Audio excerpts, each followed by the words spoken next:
And hold on. All right, there we go. And we are live, gentlemen. Have a good show. You know where you are, you know what time it is. It is Thunder Thursdays here with the 10th Floor guys on TCP Network. We have Chris Bailey of the Red Rose Thunder. Chris, how you doing today? I'm all right, man. I'm all right. Can't complain. What about yourself? I'm doing well, man. Thank you very much. Thank you for being here also. Why don't you let the people know a little bit about yourself, a little bit about your basketball background before we get into the conversation? All right. You already mentioned Chris Bailey, born and raised Philadelphia, PA. Did a college experience. I did played for CSU, did a year at Community College of Philadelphia. From there, I think I moved on to the Camden Monarchs. But from there, I went to the Harlem Globetrotters, playing for the Washington Generals. I actually had a sweater on now. And then I'm currently playing for the Red Rose Thunder. Oh, that's a nice little career arc you got going. You're only going up, man. Yeah, thank you. Congratulations on all your hard work, man. It's good to see athletes not quitting on their dream, man. So keep pushing. So you said you played for the Globetrotters, but you were on the Generals. How does that work? Yep. Well, it's all one team. Harlem Globetrotters, is like the main focus team, and Washington Generals is the team who we always play against them. Yeah. So every tour we playing, every show we playing against them in every show, and then we had y'all travel together. It's not like they just put together some random team and they play the Globetrotters. You got to traveling and training together. Oh yeah. We travel together. We train together. Yeah, we do. Wow, that's kind of dope. That's actually a pretty dope developmental system. That means they're always going to have players. Yeah, that's a smart way to do it. I love that. Yeah. And you also get to still showcase your talent playing with them and be able to become the actual Globetrotter. So right. So what was that experience like? I know COVID hit and ended it, but talk a little bit about that if you don't mind. Oh man, great, phenomenal experience, like life-changing experience. Like on the road every day, tour bus, hotel to arenas. I'm talking like NBA arenas, just actually being out there to be able to step on that floor. It was just like a different feeling. Like, oh man, like basketball really could take you like a long way as long as you had a determination, and just being able to follow and pursue your dream, like is inevitable to take you wherever you want to go. It's just like a crazy feeling. Like I can't even really put it in too many words. That's dope. So you would encourage people to play for the Globetrotters as like a real career move as a basketball? Oh yeah, absolutely, yes. Well, I don't want to get nobody's business, but the pay was good. Oh yeah, absolutely. I don't want no number. Just got to get. No. Pay was good. They took care of you. Make sure that you had everything you needed. Gear, food, everything. Like everything was like pretty much taken care of. And on top of that, they made sure your bank account was, That's dope, man. That's dope. So let's talk about your Red Rose Thunder experience. You've been here for this is your first season. You played 5 games so far. From what I've seen, you're back to the basket scorer, but I think I see you as better when you're more aggressive offensively and you turn around a little bit. That's how I see it. But I think they use you in a way that forces you to be in the post. How do you feel about your role on the team this year? I love my role on this team, because we have a bunch of perimeter guys, a bunch of guys that can score. Pretty much everybody on this team, get to the bucket, score, shoot, So me coming in, playing my back to the basket, I played that way for like a long time in my earlier career. So, just basically getting back to the fundamentals of, the basketball game, me getting back to working on my footwork. But like you said, I usually like to get the ball face up, work out from there, get guys on their feet, drive to the basket, put them on the poster. But, definitely a high flyer. Yeah.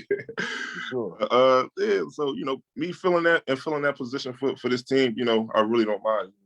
It's getting me back to where I started at. Yes. Something about the way that Mei Lin has put this team together that I'm noticing, you guys are all high character guys. Mm-hmm.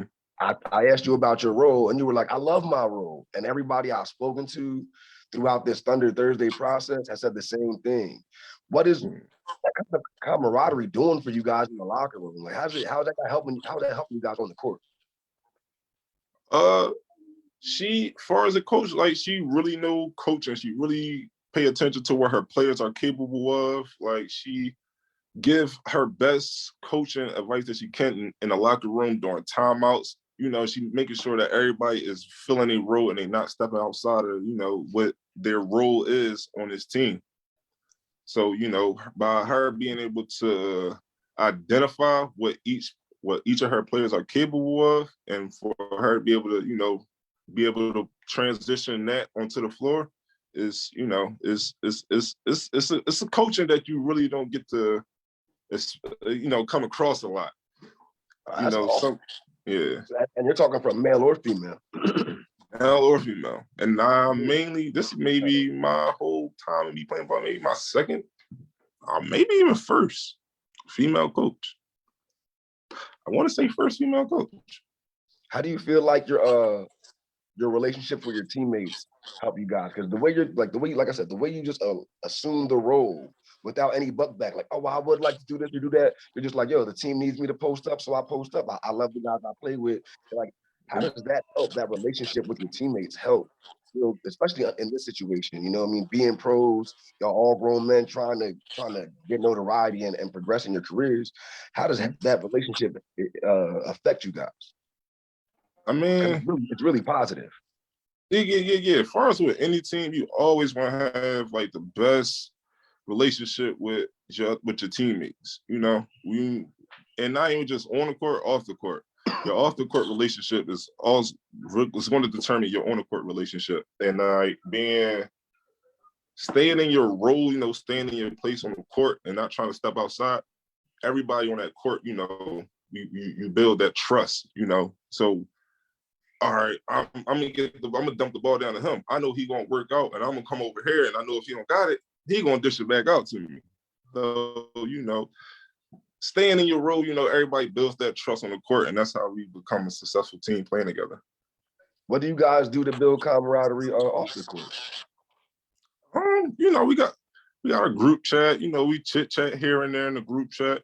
We might do, you know, have little outings outside of the outside of, you know, just coming on a court playing together. So, you know, we you know, get to know each other just, you know, outside of just basketball. And it can be easy. I know you guys live all over the state. Like some of y'all in Philly, some of y'all in Yeah, Arizona, so some of y'all like in I'm in Maryland. Philadelphia.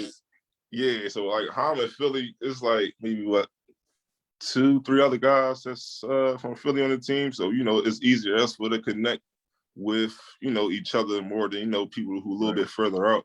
But even when we further out, you know, you still may have like little outings, a little lunch or whatever after the game, before practice, you know, things like that. It's about making time to build a team. Yeah, exactly. So how do you feel about the way you've been performing during the season? You personally, I know the team's doing well. How do you feel like you're doing? Personally, I feel like I've been, you know, doing well. Also feel like I could be doing better. But, you know, as far as what I've been producing, I mean, I'm overall okay with it. I'm not gonna say I'm at my greatest, but I really feel like I could do better, be just slightly bit better, because I know I can. And that's just personally. I know, as far as looking on the outside, anybody, oh man, he's probably good, or, you know, boom, boom, boom. But it's personally, you know, I always drive and feel like I can always do more. Like I never feel like this is all I gave it all I got. I always feel like I can do more. Even when I give it all I got, I always feel I can do more. Watching the games, you definitely give a lot of energy. Give a lot of energy. So for me to hear you say, "Oh, I feel like I can do more," it's like, man, how much more you got, bro? Like you can probably produce more, right? But in terms of your effort on the court, you really give 100% as much as you can. Like I really see you hustling out there, hustling back on defense. For somebody who plays probably undersized for a position, you fight hard. I mean, you block shots. You average what? You average double in rebounds, right? You average double figures in rebounds, right? Yeah. Right. So you're definitely giving maximum effort. Like, how more do you feel like you can contribute? I don't know. I just feel like it's never ending. Like I just feel like I can play tighter defense, or I can hustle more. Even when I feel like I done hustle all I got, and I'm like, I need a sub. Like, I still feel like, you know what? I wasn't even ready to call. I shouldn't even call that sub. I'm ready to give 1,000% all the time. Anytime I'm playing in between those lines, like I'm just zoned out and like nothing else matters. I just feel like this is where I'm at right now, and this is what I'm gonna do. And the one thing I can say with your energy is it's very infectious, right? Your teammates feed off your energy in the game. When you get a bucket, your team plays a little bit better defense. You know what I'm saying? Because they know once you score, they know you're going to give 110% after that bucket. So that's something your team has to respond to, right? When you're aggressive offensively and you produce, your team plays better with you on the court, playing like that when they're playing through you to score. Mm-hmm. How do you feel like your role as a scorer can improve, or do you think it should? From your perspective, not a team perspective, from your perspective, you personally. Can you repeat that question one more time? How do you think that your offensive game can improve to help your team? Because we both agree that when you score, your team reacts better. Your team tends to play better, right? Yeah. How do you add more offensive production to the team?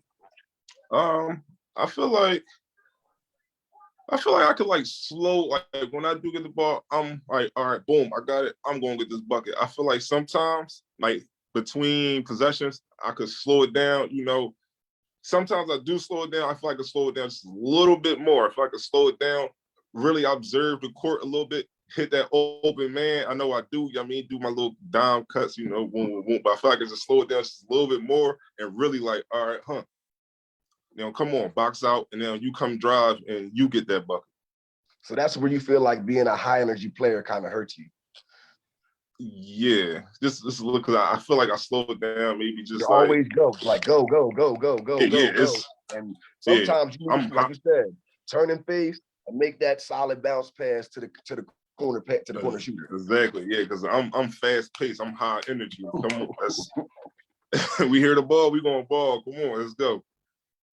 That's awesome. So how do you see the team performing going forward? I know think you guys are going to win, obviously, but what do you guys got to do to play off? Say it one more time. You broke up a little bit.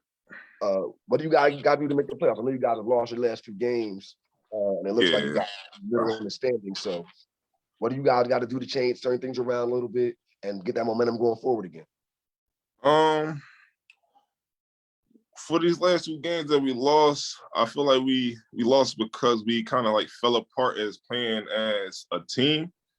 I feel like we lost these games because of like a lot of 1-on-1 and also not, taking on to the coaching that are being coached to us as well. So we can like collectively come back together as a team, as one unit, playing as one, instead of, as everybody trying to play individually. I feel like it's like we should lose no more of the 5 games that we got left in this regular season. Yeah, I remember at the end of the game, your last home game against Hub City, I remember it looked a lot like 1-on-1, right? Guys just getting it and no movement, no screening, no working together. At the end of the game, you guys, I would definitely agree with that. It's like, because you guys are losing, you lose sight of playing together, and you can't do that. Right. And during our rematch, we did come together a lot better than we did the first game at our home game than when we played them. We came together a lot more better than, during that first game, but I feel like it could still be tightened up more than what it was. Do you feel like it's a matter of running offensive sets, a play calling different plays, different guys handling the ball? What do you think would help improve the offensive movement? It started with the coaching. Listen to the coach. The coach put these plays, and we got to run them. If we're not running these plays, then it's street basketball at that point. It's not professional basketball. I mean, you're giving the utmost respect. This is something that it's a consistent message through these interviews. Your coach knows what she's doing. Exactly. Your coach knows what she's doing, and this isn't something that I'm just taking from you. I'm taking it from the litany of interviews I've had. I've had 4 interviews with you guys. You're my 5th, and everybody trusts the coach, but it seems like y'all not listening. They're not listening. You gotta take that coaching. I don't even tell a coach. The guys who are not taking your coaching and putting it on the floor, they have to sit. Whether it's me or any of the other guys. Right. You got a team full of talented guys. You got to be willing to make examples of guys that aren't listening. Exactly. You got to make an example. You make the example, and I feel like they will start taking your coaching and putting it on the floor. Right, because it sounds like you guys make the game all. Say again. Y'all really believe in her coaching style. Like it's a real team, and that I think that's awesome. But then you look at the last couple games, and you guys are disjointed, and it's because they're not listening, because you're not listening to the coach. What do you think she can do to improve that? Besides, is it you guys practice, you guys do film study, right? Is she critiquing you guys super hard on your performances, or hard enough? Do you think? Maybe not hard enough, because as a coach, she likes to point out more of the good than the bad, if that makes sense. I mean, which as a coach should, because you don't want to make your players feel like they're not. You don't go to film session to die. Yeah, exactly. Like, you just don't want to hear all the negative. Like, you want to hear the positive too. But like, all right, you did this good, and that right there wasn't so much but yeah, like she likes to point out more of the positive than the negative.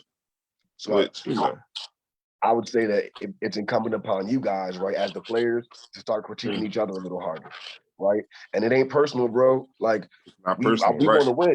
We want to win. Right. I see this. Tell me what I'm doing wrong. I'm not just out here to talk trash on you. Tell me what I'm doing wrong. Exactly. And and that's where I feel like as a team, that's where we should come and give that constructive criticism, to each other. It's not because like I don't feel like you're not good, or I don't feel like I don't want to make it seem like you're just not being on a team player, but just that right there, I feel like you probably could have swung it, cut through, or That's not winning basketball. Exactly. That's not winning basketball. We're trying to play winning basketball. You need to make a better decision. I'm not saying you're bad. What I'm saying is your decision making can improve, and all of our decision making can improve. Right, as a team. Because at the end of the day, we a team. Ain't no I in team. So your bad decision making made all of us. Look, that was a bad decision make for all of us. Yeah. So what do you like most about the team style of play? I know it's you guys play fast, so you have to enjoy that. You guys play a lot of man-to-man defense. You got to enjoy it.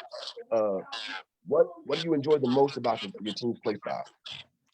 What I enjoy the most is I feel like everybody is involved, like, in a team. It's not like it's not so much like just these plays is just developed or put together just for one particular player. When she put plays and stuff like in place for the team, it's for everybody to to move, everybody to touch it. Exactly. It's not just for all right, we're gonna set the screen, he just gonna shoot 1,000 shots, up and down the court. I say it all the time. In the basketball, the ball has energy, and when you touch it, you play better. Exactly. Like the quality you have to be in rhythm. Right. Yeah, you have to be in rhythm with the game. You out of rhythm with the game. You don't touch the ball 5, 6 possessions up down the court. When you finally get it, it's like, all right, what I'm doing with it? Get it. You feel like, what I'm doing with it? you either gonna do something you ain't supposed to do, or you just gonna like, you know what? I don't even want it. Right, you're gonna just pass it for no reason when you don't even make an attempt. So let's get to you can be wide open for a shot and you'll just give it up like. Right. All right.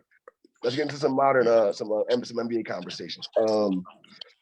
Nets or Sixers? Nets or the Sixers. Coming out the East.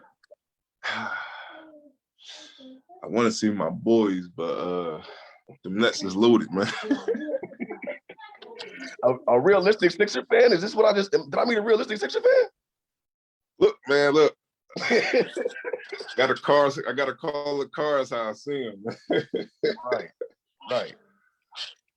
But yeah, I want to say my boys, but they got my man KD over there. It's my favorite player. So right.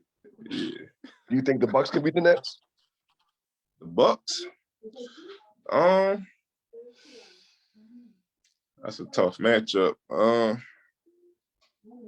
gotta go with the Nets again, man, on that one. Right. I mean, at the end of the day, they still got James Harden. Yeah, they got Harden, they got Kyrie, they got like KD. Like, come on, man.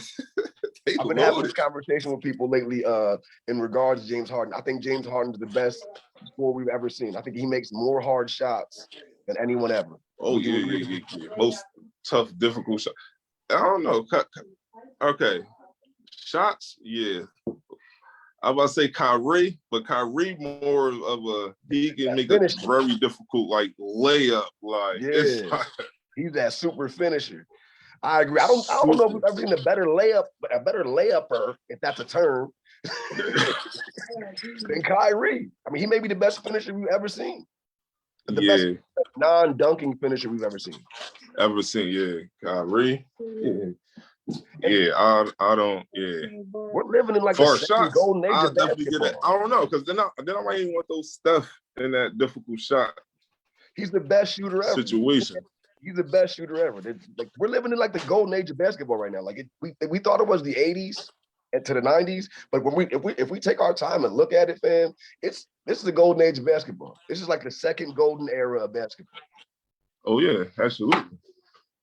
I agree with that 100%. I think we're missing it as a basketball generation right now. We're definitely not appreciating the game we have the way we appreciate the game we had. Right. And I kind of feel like that come from like, oh man, the whole game has changed. Everybody want to shoot. Everybody's a shooter. But look at what's being out there on the floor. Right. We got people shooting almost 50% from three for a season. Like, these are things I thought were possible. Right. You got your big men out there shooting threes now. Handling. I mean, like Bobo, Joker, like these guys that can handle the rock, they're all the handle the rock. Garnett, like, right. Look at my favorite player, man. Look at KD, 7-footer, and like, come on. Like, if you like, you know, KD's favorite player was KG. Oh man. Right. Man. So it makes sense. Right. All right. So let's go. Jordan or LeBron? Which team are you on? Man, come on, man. You know I gotta go with Jordan, man. Come on. I hate that. Hey man, question. listen. I asked because it's a good question. But now I'll ask you another question. We gotta go with Jordan, man. Chris Paul or Steve Nash?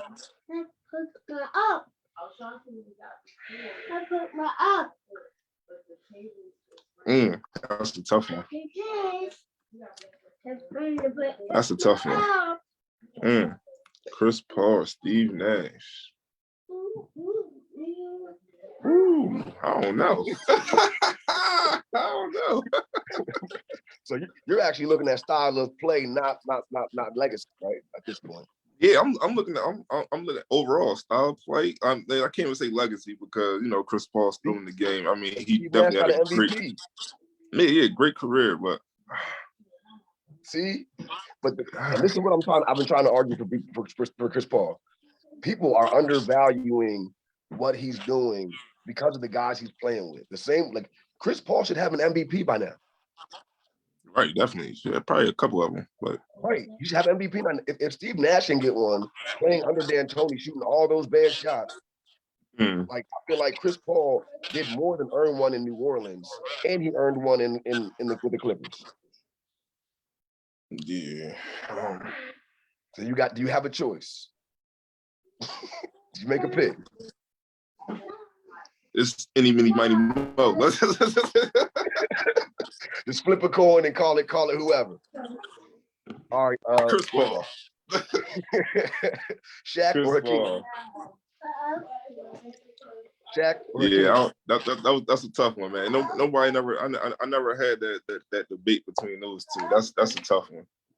But it's a great conversation. I think more people, we got to start to pay more, give Chris Paul more value for what he's done in his career.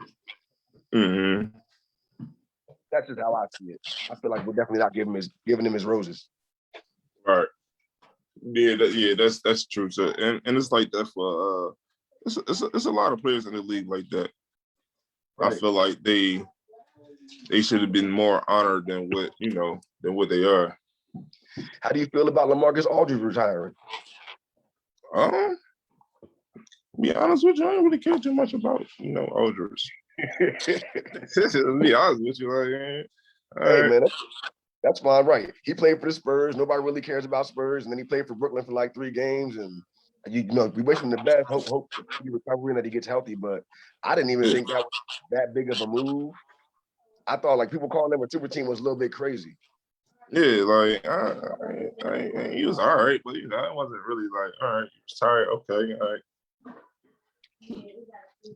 All right, so do we got how about Shaq or Hakeem? Shaq or Embiid? Yeah. Come on, man.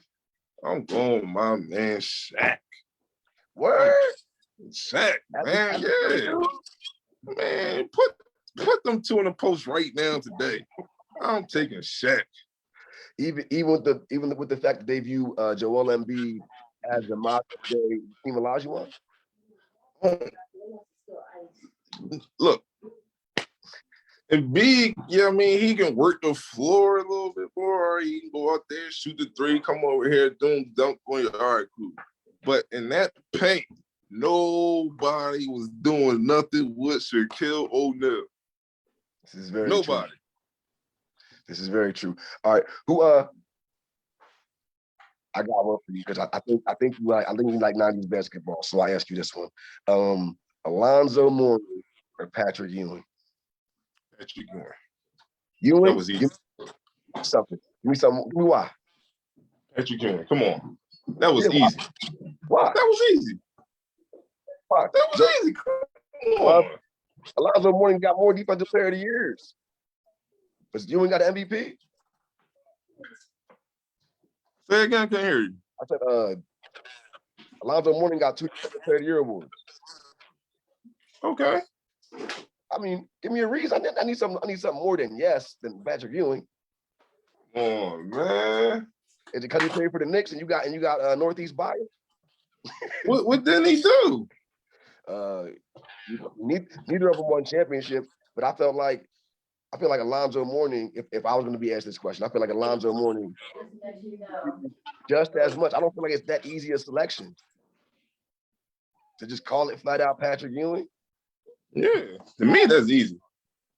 I feel like my man Patrick, like yeah, man, like come on, it's like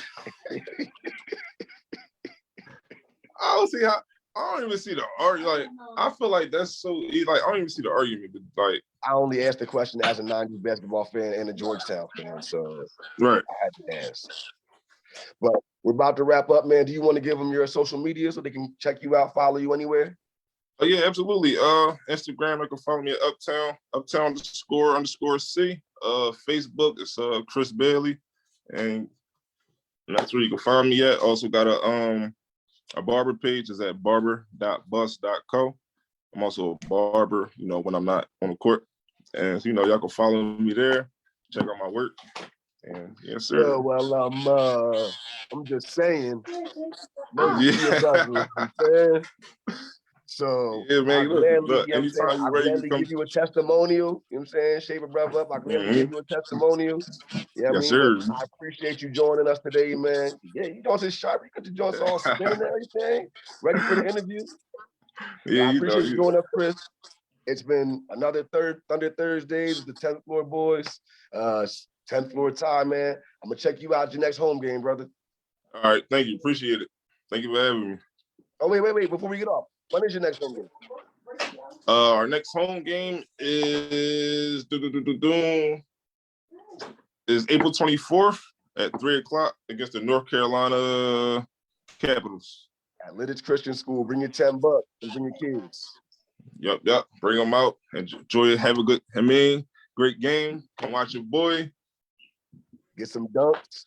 Play with high energy. Man, I appreciate you for coming on today, man. Thank you for having me. Have a great weekend, man. All right, you as well.